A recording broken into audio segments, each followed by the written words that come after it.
Chadwell, and I am so thrilled to have those of you joining me right now. If you can show me that you're on and that I have connected us correctly, and I hope that I did this right. I'm not seeing anybody on this. I may have clicked it wrong. Oh, there we go. Okay. Yay! We got some people on, then I did it right. Okay. I really look forward to what I have to share with you, and I am so thrilled for what has accomplished in the last 3 days, and those that have joined in on a call to the holy, a time of mourning. And I'm not sure what happened to you guys during the communion and prayer time, but I want to tell you some great things happened to me. I am almost unable to come on here. I am shaking so badly. You can tell I'm moving. Those of you that you see it on the video here, I've had some technical trouble. I've tried to get a better lighting.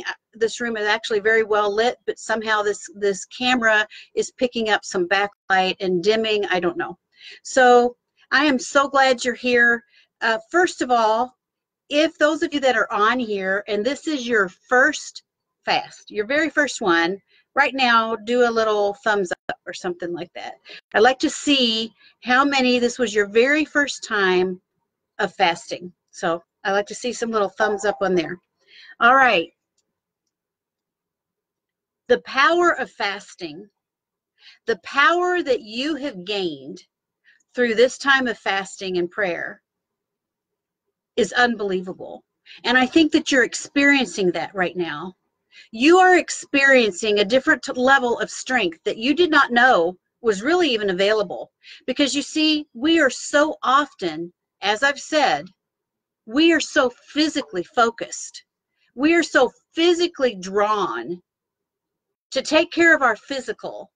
We think that we're dealing with our spiritual, and we do somewhat, but we don't do it with denying that physical pull so that the spiritual is much stronger. I don't know what happened to that. Oh, maybe I have too many calls. Okay. And this strength that you've received has given you focus. It's given you vision. It's given you purpose. Many of you, and I felt that you have been struggling with purpose. You want to know, what is your purpose? What is it that you're to do? You go through life and we get so much into the habit of it all. The in and the out and the up and the get up and go to bed, pay our bills, have some interactions with some friends, but there's an inner loss, an emptiness to try to find out, what is our purpose? Who is it that we're supposed to be with? How are we going to finish the race of our life? We look and we seek and we innerly struggle with that finding of our purpose. And I want to tell you what you've done this weekend, and by joining in this call of the holy, you have begun to tap into your purpose. And I hope that I can help you find that answer for you and your walk in your journey. We are a holy people. We are to be a holy people, a royal priesthood. We're of a holy lineage. Now what you've done is not only on the inside holy, but on the outside holy. How I talked to you about cleaning out your homes, the messages I've received from many of you about how you went about and got movies and trinkets and pictures and t-shirts and sheets. You know, years ago, I can share this. This happened a long, long time ago. My girls were little, and it was really when trolls, those little troll, T-R-O-L-L, troll dolls were really big. I was really into that, and I got the troll sheets, and I got the troll comforter, and the troll curtains, and the troll dolls. I had every one of them. No. Well, the girls were starting to have trouble sleeping. And so and it was odd because I had different ones saying to me that they not let their children play with trolls, or they weren't allowed to play with trolls. And I was like, well, why can't I tell you, I'm pausing because I'm not seeing the interaction. Can someone write something on here if you are here? I wonder if I have something that, okay. Okay, good. If you can type that you're here, I'm just not, maybe it's the way I've got my page because I'm not seeing the usual interactions that you guys are doing. Okay, so this is kind of a backstory. And I kept bumping into people, either the children would say, well, I'm not allowed to play with trolls, or a random comment from an adult that was my age, so to speak. And so finally, I looked it up in a dictionary, what a troll was. I was shocked. I did not know. I did not have that revelation or a piece of truth at that time in my life. And so sure enough, we yanked those things out of our house that fast. We burned them. And I want to tell you, God is my witness. They poofed. It was the strangest poof thing that we've ever seen. We pulled it all in our backyard, burned it, and the girls slept wonderful. So there's things that we have in our homes that we may think are innocent, but God can reveal to us that they are far from innocent. That's why I talk about jewelry, symbolism, T-shirts, things that we think are funny or sort of a joke. Oh, it's not a big deal. It's just a joke. Okay, so not only are we working on holiness inwardly, but we're taking the step of holiness outwardly. That also includes where we give business. Women, where do you get your nails done? Do you walk past the Buddha when you go into the nail salon? Why isn't you even noticed? Why do the holy give their business to pagan and idolaters, idol worshipers? But we go in and we're not even paying attention. That's what that heightened sense of being a holy people is, to be very aware. And sometimes it is denying ourselves for some things that maybe we would choose it, but we better not. We're not going to, because that's not where we're going to spend our money. That's not what we're going to support. I looked for a long time the definition of righteousness. I did a study on peace. Peace comes through righteousness. It's all in the Bible. It's completely linked through righteousness. So if someone says, I want peace, peace. Well, the only way you're going to get peace is through righteousness. Live righteously and you'll sleep like a baby. You'll sleep and you'll feel so much peace. But I kept thinking, the reason, why is it that I'm trying to figure out the definition of righteousness? Why can't I find it? I looked and looked through scripture. I looked up the word. It was always a reference to it, but it didn't really say the definition of it. And I was really puzzled. What is the definition of righteousness? And then I found it. Discreet, sort of. Remember, the word says, he who seeks shall find. He wants it. That's why he spoke in parables. That's why he wants us to look for it, because those would just ordinarily think, well, that was a neat story. And they totally miss the spiritual depth of the implication of the story. So it's the same way with this definition. I kept looking and looking and looking, and I found it. It's the very, very beginning of Job. It's actually mentioned several times this way once I found it. And it said that Job was a righteous man. He feared God and shunned evil. That's the definition of righteousness. To fear God is, of course, the beginning of wisdom. But to be a righteous person, you fear your God and you shun evil. Shun is to run from evil. Shun it. Have nothing to do with it. Turn your back. And the word says, flee from sin, flee from the devil, and he will flee from you. He'll go the opposite direction. You know, someone say, well, I wonder how I'm going to handle it. Well, you don't discuss with the devil. You run from the devil. You run from temptation. You run from the married woman, the married man, the situation, the temptation to steal money or forge a check or on and on to steal. We could just keep going. Run from it, and it will run from you. So for us to be a righteous people, we have to fear God and shun evil. And I want to share something important to you. Noah was the one that was found found righteous. And he was blessed to be able to bring his family. Lot was the one that was found righteous. And he was blessed to be able to bring his family.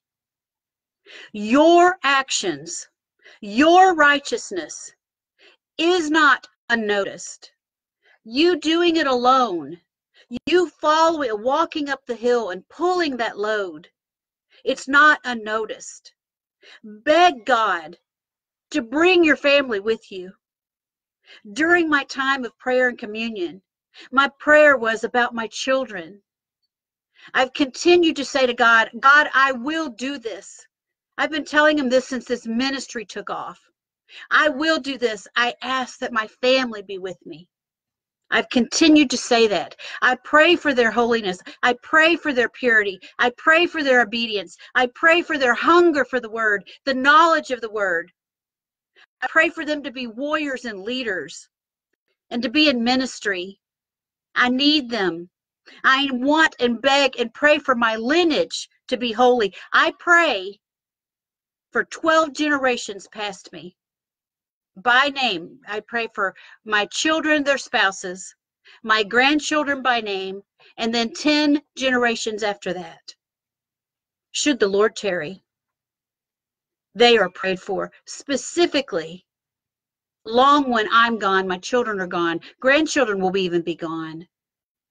I pray and I say, God, may it be a new grafting, a new branch that's grafted on your vine.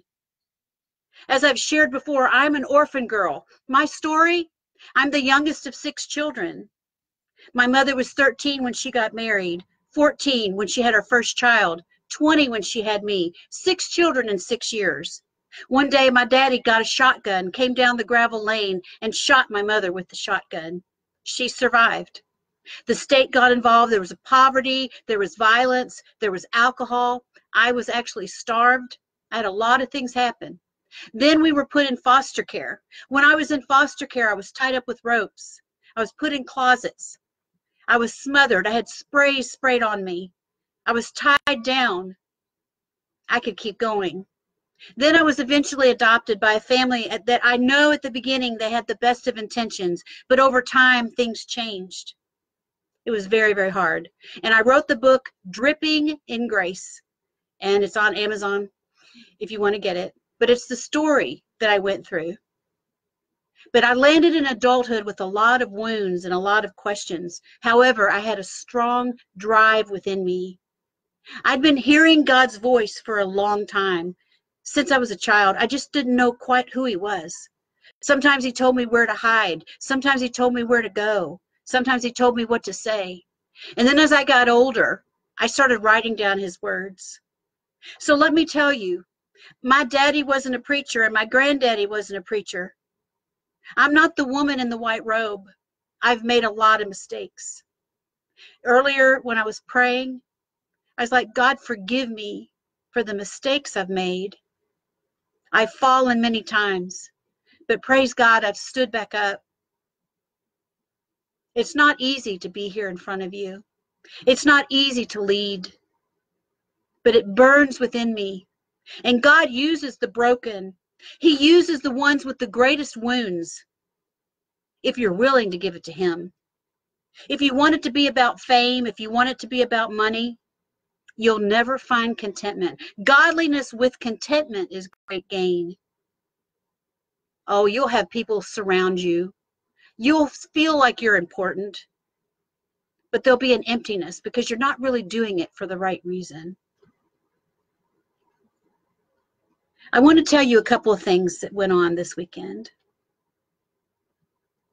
On Friday, it happened on Thursday. I didn't say this, I'll share this now at the end. We had, where we live, a huge water main pipe burst. Water everywhere. We weren't aware of it initially, so there was really water everywhere once we became aware of it. I didn't say a word. Stuff is everywhere. It's a huge blow. Damage, water, smell, mildew. We didn't have water until this morning. But the morning, Friday, we knew about this Thursday evening, went to bed. Friday morning, the beginning of the fast, this is what's crazy. My computer was on the floor in the wet water. My laptop and my cell phone were face down under my desk in the wet. I didn't put it there. I got up and I was like trying to figure out things, and there was my phone in the water. Well, it wasn't quite in the water. It was very, very soggy and wet. It wasn't like it was in a bucket or anything. And I was very concerned. I was concerned about my computer. The first time I was on camera, I was like in flip-flops. Everything is chaos, crazy. But Satan is going to come after you. Life happens. Situations happen to discourage you. As I shared before, Satan can't get your call and your gift. He can just get your desire. He can make you not even want to do it. He can make you want to give up. He can make you not want to try. Everything in my physical circumstances this weekend was very, very difficult. It was a huge blow. It is a blow. But I'm okay. Just got to deal with things. It's not easy, but I'm okay. We're okay. My family's okay. I did it anyway. I knew I was supposed to do it anyway. So I want to share with you a couple of things, and then I want to tell you the vision that I had. First of all, I tried to change the date on this event, and it won't let me change it, meaning the date of when it ends or time, because I wanted to keep us as a group so we could talk a little bit more, but it won't let me. So this group is going to delete. And so I'm trying to do what I can in this situation as fast as I can. So what you need to do, please, in the Facebook, go to my name, Kim Chadwell Community. It's a different picture of me. My hair was a little bit longer back in the summer, and that's me. Go over to that page because we're going to stay as a group, because I'm going to tell you why. But you have to do that first. Those of you that don't have Facebook, go to my website if you're able to. That's kimchadwellministries.org, and you can message me, and I put information there, or you can send me something that way. Also, please share that A Call to the Holy video. I keep saying it. I really need your help to get that out, because the right person's going to get it, who's going to share it with the right person that's going to change their life. All right, I'm going to tell you what my vision was. This was, where are we? Saturday, yesterday for me. A little bit longer than 24 hours ago, but it was early evening. I was in heavy prayer, and as always in my prayer time, I picture myself, especially if I'm burdened about something, I picture myself being at the cross. So as I was doing that and I was kneeling at the cross, I had a vision. I was to the left of the cross, a little in front of it. So the cross was a little bit in front to the right of me. And I was kneeling, and it was sort of dusk, almost dark. And I saw, now this is interesting, and people know what I mean who've had visions, but I experienced the vision, and then I saw the vision as if I was standing behind me. And a hand came out to sort of center or to the right of the cross, kind of came across, and a hand, a big arm, and a hand, God's hand was put on my head. I felt it. It just totally encircled my head. Now I'm going to describe it from behind. So I saw the whole arm come out and reach out and hand go on my head. And I heard these words. You are Esther. Tell my people to rise. I started shaking. I felt the call for the holy people to rise. And what I'm sharing with you is what's going to happen is that we as a holy people are going to rise up. This is if you want to call it a movement, I don't know if that's the right word. We are going to rise up. This is the start, and it's going to move very, very quickly. So what I need you to do, please, email me. Tell me where you are. Go to the community page. We've got people all over the world that are connecting to this.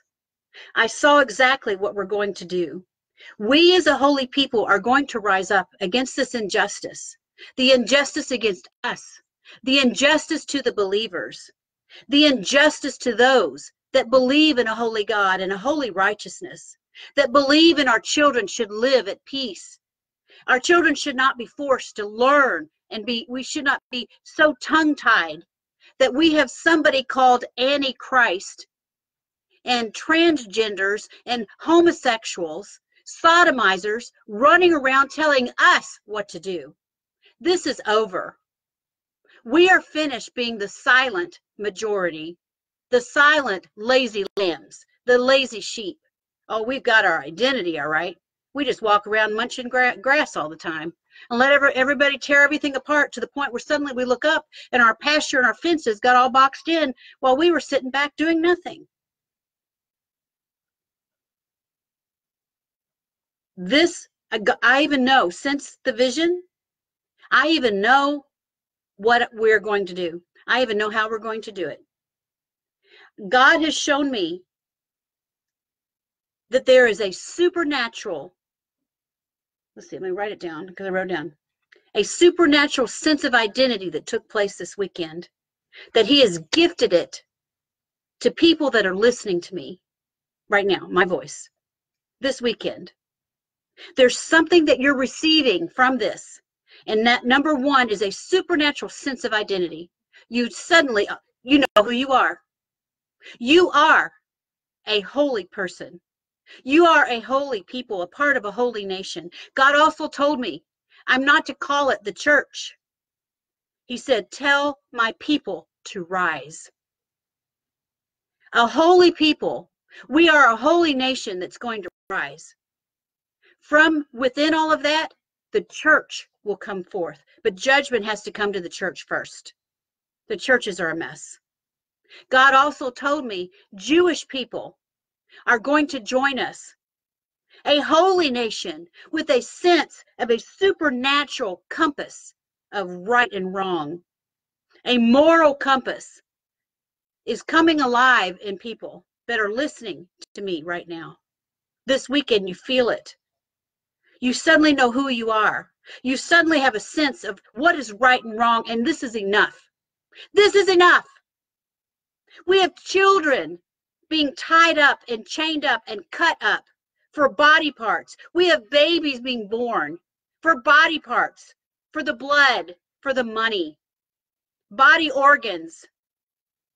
We have children and girls being raped, bought and sold. Super Bowl, biggest time for that. Can you believe it? While we clap and cheer, this nonsense that's going on. The corruption, police departments, government buildings, judges, presidents, all over the world. And that child trafficking is worldwide. We have to, the issue of the border of the United States is more than just a wall or a barrier. It's more than that. It's about protecting the children, protecting the addiction of drugs. It's all about money. People are going crazy over drugs and they're being brought in because of money. You know, a lot of people have had these visions of zombies walking around and something really weird. Take a look at what's happening to people that are addicted to drugs. And then guess what? These drug centers, it's about money. A lot of them aren't even helping you. They just want your money. They want your insurance. And then guess what? Suddenly after a few days, out the door you go. They got your money. They got these people's money. I could just keep going. The third thing that's happening is a bonding, a supernatural bonding with the right people. Three things: a sense of identity, a holy identity, a sense of a moral compass. Of this is ridiculous. No more. We're not going to sit back and listen to this nonsense. It's nonsense. And then he's going to bring you a bonding with other people, and it's going to be supernatural. You're going to click. People are going to connect. I think I'm probably going to start being on video regularly. I haven't done this before. I've done some, and I'll still continue what I was doing before. But God has spoken to me about explaining and teaching more truths to those that are rising up. I would like you please to email me, and I'm going to say one thing to you. I want you to tell me how you can help. I'm not going to tell you the next step of what we're going to do. I'm not going to tell you what I need. I want God to speak to you. I want you to email me, please, and tell me where you are. Tell me your location. And tell me how you can help. Something is rising up in you where you right now, you know what you're gifting and how you can help. This is going to move quickly. We're going to rise up. We are a holy nation that is going to rise up. This is the birthing of what? What is it? The end time what? Revival. This is how it's starting. A holy people rise up. A holy people know their identity. A holy people have a sense of the moral compass again. A holy people connecting with each other supernaturally. You just know what you're supposed to do. You just know. I saw in the vision of the word that I just put out, a call to the holy. I saw in the vision of the men that put their physical eyes into God's holy word, that he was going to make them a warrior. This isn't something like some old promise and it was in the Bible. No, it's right now because they're needed in this hour. We need you now, men. We need you to stop clicking on your phones and clicking on machines. Get a Bible out. Trust my words. Trust that God is going to open your eyes and he's going to give you a strength that you've wanted to have. And it's in you already, but it's just been laying dormant. We need the warriors. We need the men. We need your strength. We need your leadership. The women, the wives, your children need the men to lead. We need warriors in this hour. Please be careful as we go off of this together. Be careful what you go do. Don't contaminate yourself. Don't be ignorant to movies. You know, I saw a lot of Christians talk about the movie Blind Box. You think that was a clean movie? But oh, they made such fanfare. It's all marketing. It's all about money. Oh, it was so good. We could go on and on about movies and just stop it. Get on PureFlex. It's clean. Oh, is that going to be too boring for you? It better not be. I need help. I'm not going to tell you the next step because I want to pray some more about it, and I want to see the emails that I get from you because I know what we're going to do. I even know the how, but I need help in several areas, and I'm going to wait for God's hand to move and God to show me the right people to connect with. You're going to feel a sense of duty rise up in you. We are a holy nation. I am Esther, an orphan girl. And I'm saying, holy people, it's time to rise. I even saw a vision of what we're going to do. It's going to be incredible. You did not fast in vain. You did not pray in vain. You didn't struggle this weekend in vain. You didn't have your conflicts this weekend with your spouses. I got your emails and messages. It wasn't in vain. It's part of the journey. And I want to tell you, those of you that are living with people outside of marriage is sin. You are not holy when you are doing that. That is the only sin in the Bible that's told that man, it's the only sin that man does against himself, is adultery. Have the courage to obey him. Have the courage to break it off. Have the courage to set boundaries. Have the courage to be obedient without question, because that's where your faith comes in. It's not about what you see and what you know, or I should say, what you see and what you think. It's about obedience and trusting that he's going to do the rest. Don't make your decision because you're afraid to be alone. Don't make your decision because you don't have any money. Don't make the decision because you have nowhere to live. That has nothing to do with it. That's all physical. Make your decision to be holy. Yes, you're going to get laughed at. Yes, you're going to get mocked at. Yes, you're going to be told, are you kidding? On and on it's going to go. But they're watching you. The Lord told me that a long time ago. I get the scoffs and the jeers and things said to me, but they're watching me. That's why when Christians make a mistake, the whole room says, well, I thought you weren't allowed to do that. I thought you couldn't, because they're watching you. And sometimes it's not fair. It doesn't have to be fair, because we've got stamped holy upon us. And the world sees that light. And when the light moves around and goes dim, well, what's going on with that? Well, I thought you were a Christian. I thought you went to church every week. That's why when a Christian does something, it's a big deal at a business or something, because it's like, oh, I thought she could church at. She stole all that money. Oh, look at that. I thought he said he was a Christian. He didn't have an affair with her. Because they know right and wrong. They know they're in the dark. They know that. That's why they're watching you. But let me tell you what happens. When a catastrophe comes in their life, a situation happens, you know who they're going to go to? You. They're going to call you. All those times you felt lonely, all the times you felt left out, all the times you felt mocked and laughed at. It's you that they're going to come to when something happens. Because there's something about you that they know you've got it together, even though we're struggling. Understand, holiness is an identity. A holy nation, a royal priesthood, is an identity. Never, ever forget who you are and what we are to do. Know that the journey is not easy, but it is the most blessed. Know that the deeper you go, the fewer people are there. However, he's going to give you amazing relationships and friendships that will fill your need like no other. That's what happens when you step in the realm of faith and obedience. Remember, obedience is vital for the blessing. Obedience is vital for the holy visit.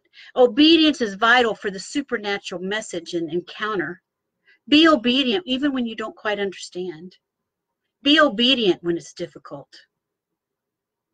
God is going to be with you each step of the way. I thank you that you join me. Holy people, it's time to rise up. Holy nation, we are rising up. Be sure and email me at callofesther.gmail.com. Please email me. I'm going to be answering them starting this evening as best I can. And I know most of you are probably eating. I haven't eaten yet. I was thinking earlier that, you know how a dog hears the wrapper of a candy wrapper? Well, I've been hearing the forks and I've been hearing the dishes, and I'm such a wreck because I was weeping during the prayer time, and the Lord gave me that last little bit of the word. I felt your hearts. I feel the call. I feel the purpose of what we are to do. And I really, really look forward to connecting to you. I wish there was a way I could change the date a little bit on the little schedule thing on the design of this, but it's not letting me. So I'm not sure how long or how soon this group or event will dissolve. I've got more information coming, but I'm not going to put it out until I get connected supernaturally by the ones that are stepping up. Holy people, it's time. We're rising up. God bless you.